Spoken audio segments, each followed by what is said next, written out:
Welcome to my page. Let's grow together with knowledge.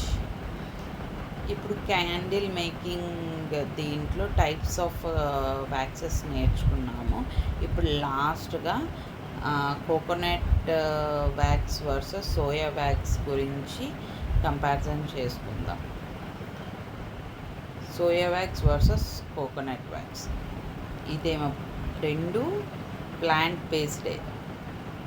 మీకు అర్థమవుతుందా? రెండు ప్లాంట్ బేస్డ్ ప్రోడక్ట్సే. ఇదేమో సోయా బీన్స్ నుండి వస్తుంది, అదేమో కోకోనట్ నుండి తీసుకుంటాం. సేమ్ ఆ మెల్టింగ్, ఆ ఫిల్టరింగ్ అవన్నీ చేయడం, క్యాండిల్స్, వ్యాక్స్ క్యాండిల్స్ అవన్నీ ఇచ్చేయడం అన్నీ సేమ్ ప్రాసెస్సే. There will be a no change. But దీనికి దీనికి అనేది మనం ఫ్లేవర్ని గట్రా వాటిని మనం యాడ్ చేస్తాం. ఫ్రాగ్రెన్స్ కానీ దేనికైనా మనం సోయా వ్యాక్స్కి మనం యాడ్ చేయాలి. కానీ కోకోనట్ వ్యాక్స్కి మాత్రం న్యాచురల్గానే ఆ ఫ్రాగ్రెన్స్ ఉంటుంది కాబట్టి there will be a no addition of it.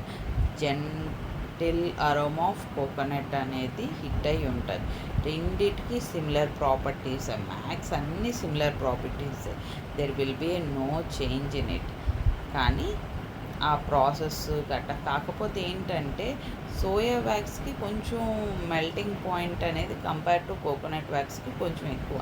ఎందుకంటే coconut wax melting point is అదే చాలా త్వరగా లో హీట్లోని ఫాస్ట్గా ఇదైపోతుంది burning.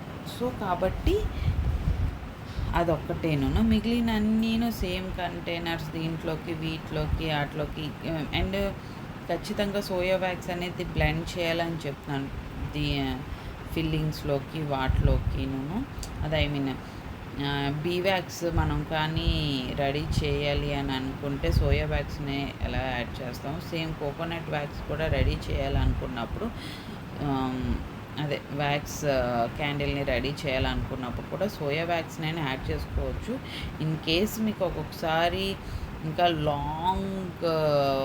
Long type of candles కావాల్సి వచ్చాయి అని అనేసి ఆప్షన్ వచ్చింది అనుకో, కోకోనట్ వ్యాక్స్తో చేయాలనేసి, అప్పుడు మనం పారాఫిన్ వ్యాక్స్లోకి వెళ్తాం. కానీ మ్యాక్స్ మనం సోయా వ్యాక్స్ తోటే మనం ఇచ్చేసేయచ్చు క్యాండిల్స్. ఓకేనా?